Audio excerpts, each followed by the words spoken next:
lo tanto, vamos a partir en este libro y también en esta charla de que las palabras en realidad están en nuestros cerebros. Eso es lo interesante para nosotros, cómo colonizan nuestras neuronas y cómo cambian nuestra forma de entender el mundo y de relacionarnos con nosotros mismos incluso. Y con respecto al diccionario, el diccionario es súper útil para poder entendernos, el diccionario es súper útil porque da información que muchas veces no tenemos, pero cuando una palabra no está en el diccionario no quiere decir que no exista, quiere decir que falta. Luego, la próxima vez que yo escuche a alguien utilizar una palabra que yo desconozco y que no está en el diccionario, puedo decirle, como en el cómic que tenéis en la diapositiva, anda, no conocía esta palabra, vamos a avisar a los del diccionario para que la incluyan. Vamos a afrontar esta charla y esta lectura de este libro hablando de las palabras que pueblan nuestro cerebro. Y para eso vamos a contestar 5 preguntas, porque tengo 5 capítulos. La primera pregunta es cómo se almacenan las palabras en el cerebro y dónde en concreto, ¿no? La lingüística más tradicional, la gramática chomskiana, en la que yo me formé bueno, pues a finales del siglo pasado, tenía una visión muy tradicional del lexicón humano y era algo así como tener un listado, no sé si ordenado alfabéticamente, pero desde luego una palabrita detrás de otra, ¿no? Con todo lo idiosincrásico en alguna parte de nuestro cerebro, que probablemente pues, podría ser, qué sé yo, el hipocampo, porque ahí es donde se guardan los recuerdos o yo qué sé dónde, ¿no? Pero ya a finales de los años 80, Aitchison y sus investigaciones ya nos dijeron que en nuestro cerebro las cosas no funcionaban así y que las palabras en realidad, o mejor dicho, las neuronas que procesan las palabras que conocemos, en realidad están formando redes por todo nuestro cerebro y que esas redes son las que explican algunas intuiciones que tenemos los hablantes, ¿no? Como por ejemplo cuando tenemos una palabra en la punta de la lengua.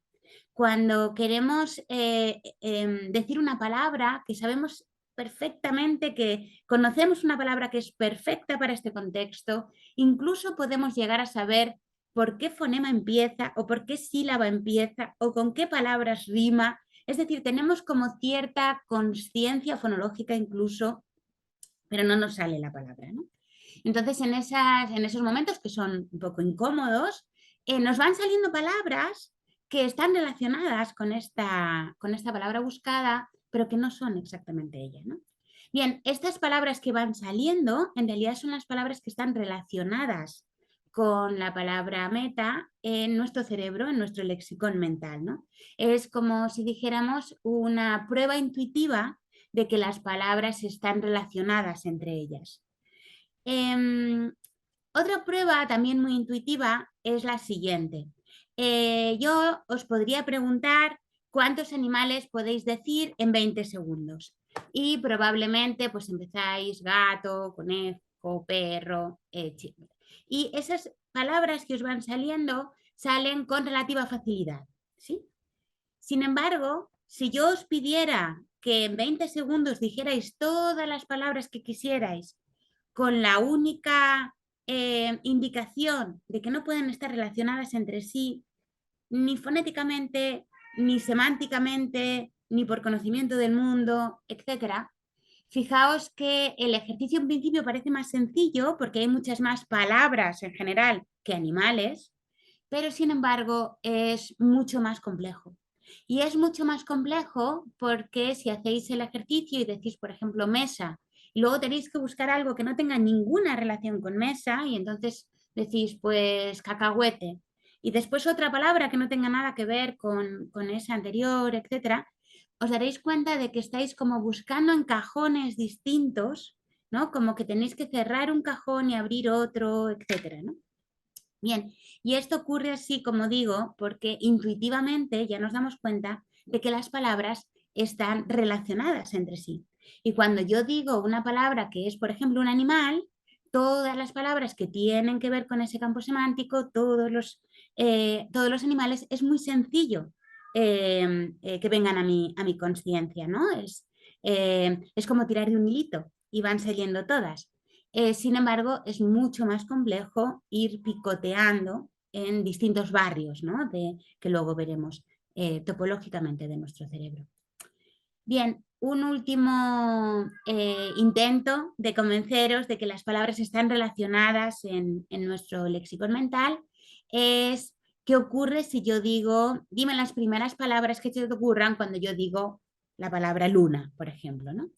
Pues probablemente aparecerán palabras como amor, ¿no? Luna, amor, y quien dice amor puede decir bruja o puede decir gato, porque la luna culturalmente, ¿no? Se combina, se relaciona con ese tipo de palabras que tiene que ver con las asociaciones libres. Asociaciones libres, bueno, asociaciones libres hasta haciendo curto, porque tienen que ver con nuestro conocimiento del mundo, tienen que ver con nuestra cultura, tienen que ver con experiencias vivenciales, ¿no?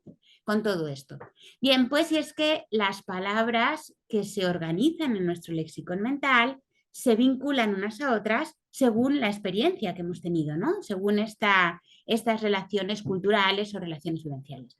También es verdad que a algunos de vosotros, sobre todo si tenéis, si conducís y a lo mejor al decir luna, pues lo que habéis pensado es en la luna del coche y podéis decir vidrio, por ejemplo, que es un sinónimo, ¿no? Sinónimos, antónimos, merónimos, hipónimos, todas esas relaciones léxicas de las que nos hablaban en el instituto o en el colegio, en realidad también son relaciones léxicas que aparecen en nuestro cerebro, ¿no? En las neuronas que procesan las palabras se relacionan entre sí en virtud también de estas relaciones léxicas. Otros podrían decir luna y que le saliera llena. ¿Por qué? Porque sintagmáticamente solemos utilizar la expresión luna llena, ¿no? Quien dice luna llena, pues luna menguante o lo que sea. Entonces, estas palabras que suelen aparecer juntas en el discurso también se suele procesar de manera conjunta en nuestro cerebro, ¿no? O podríamos decir cuna, luna, cuna, porque rima, ¿no? También las relaciones fonéticas hacen estas vinculaciones entre las neuronas que procesan unas palabras y otras.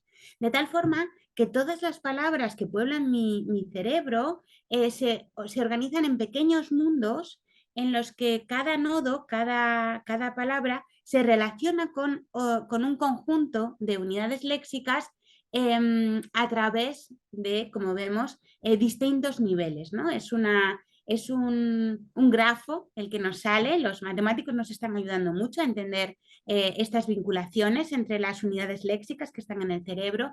Es un grafo en el que hay múltiples relaciones, ¿no? Múltiples relaciones entre unas palabras y otras.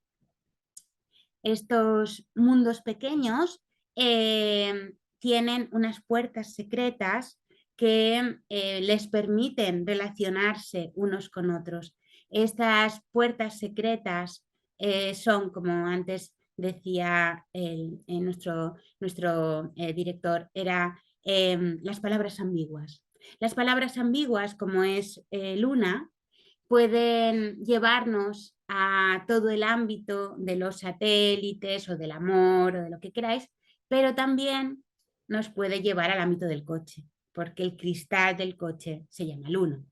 Por lo tanto, estas palabras ambiguas lo que hacen es que nuestro lexicón mental esté mejor cohesionado y que podamos ir de un barrio a otro, ¿no? De un campo semántico a otro con mayor velocidad, ¿no? Luego, efectivamente, son puertas secretas, son caminos subterráneos que nos permiten viajar de un campo semántico a otro y hacen que nuestro lexicón sea mejor. Además de esta forma intuitiva que tenemos los hablantes de interpretar, pues debe ser verdad lo que dice la profesora Horno, porque tengo esta sensación cuando digo todos los animales o cuando vinculo una palabra con otras, etc. Además, por supuesto, tenemos trabajo de laboratorio, ¿no? En el Silex Lab, como os decía antes, lo que hacemos, entre otras cosas, es intentar medir de manera experimental cuál es la vinculación que se establece entre las distintas unidades léxicas dentro de este léxico mental. Una de las tareas más sencillas y más económicas también, y por lo tanto que utilizamos mucho, es la tarea de decisión léxica. Nuestros informantes tienen una pantalla de ordenador donde les va a aparecer un conjunto de letras y ellos tienen que decidir lo antes posible si lo que ven en la pantalla es una palabra, y entonces presionarán la tecla Alt-GR que está en el lado derecho, o si no es una palabra, es lo que los psicolingüistas llamamos pseudopalabra, y entonces presionarían la tecla Alt-GR del lado izquierdo. Bien, en realidad nosotros las pseudopalabras no las utilizamos para nada, es simplemente parte del diseño experimental, pero lo que vamos a hacer es comparar los tiempos de reacción que tienen los hablantes de media, claro, de unas palabras a otras palabras. Y así podemos ver cuáles son las palabras que están más accesibles y en qué circunstancias aparecen más accesibles y cuáles son las que aparecen con más dificultad o nos cuesta, tenemos una latencia de respuesta un poquito más larga. Las palabras que hemos encontrado que son más accesibles, la que llamamos el corazón del lexicón, son las palabras más frecuentes, son las palabras que normalmente hemos aprendido antes de los 7 años, la edad de adquisición es temprana, son palabras que, muy concretas, muy imaginables, ¿no? Que podemos imaginar fácilmente. Son palabras, por lo tanto, por esto de que lo podemos imaginar, que se relacionan mucho con, por ejemplo, con el córtex occipital, ¿no? con la zona donde se visualiza la palabra, ¿no? La zona relacionada con la percepción visual, o si estuviéramos con personas que no tuvieran visión, pues podría ser otras zonas. Tienen significados más vagos en el sentido de que se utilizan en más contextos, ¿no? Como cosa o como ese tipo de palabras que nos sirve para muchos contextos. Suelen ser palabras cortitas, fonológicamente sencillas, con sílabas simples, suelen ser ambiguas, son normalmente más emocionales que las palabras a las que nos cuesta más acceder y tienen más relaciones léxicas. Bien, estas palabras, las palabras que cumplen todas estas características o un gran número de estas características son las que antes nos aparecen en la consciencia. Y es que no todas las palabras acceden a nuestra consciencia con la misma rapidez. Cuando nosotros estamos escribiendo, nos parece que lo hemos escrito todo muy bien y luego lo volvemos a leer y nos damos cuenta de que hemos repetido 6 veces la misma palabra. Y esto es una cosa muy normal. ¿Por qué? Porque esa palabra seguramente es una palabra que uso frecuentemente, que la aprendí muy pronto, que se utiliza en muchos contextos, etc. Y entonces, bueno, los que estamos un poquito preocupados por nuestra escritura, pues lo que hacemos es ir sustituyendo esa palabra que se ha repetido tantas veces, ir sustituyéndola por otros sinónimos, por otra paráfrasis, etc., ¿no? Bien, pues estas palabras son palabras que aparecen muy rápidamente en nuestra consciencia y luego veremos que además son palabras que se aprenden muy prontito y que se pierden las últimas.